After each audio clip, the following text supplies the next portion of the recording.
Det var en ponny som inte var helt lättbedömd idag. Vi tycker Elin har väldigt mycket kapacitet och kvalitet.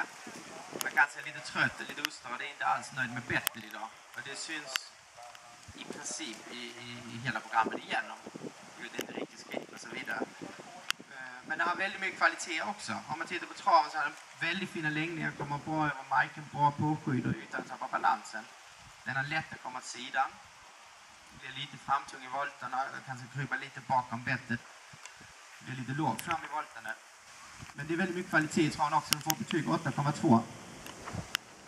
Skritten den är taktfast. Den är energisk men det är lite kort. Den står emot. Fina lite korta upp skritten. Men i grunden också det blir rätt mycket mer skritt än vad han visar idag.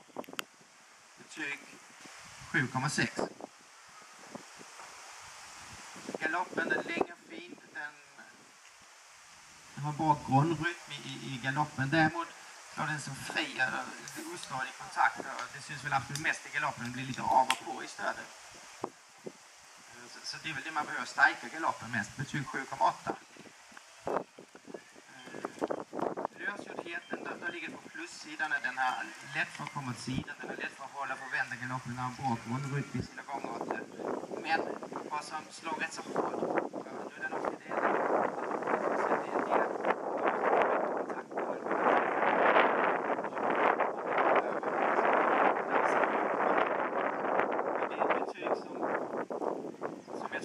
Arbete kan få upp rätt så många karaktärer eller betyg.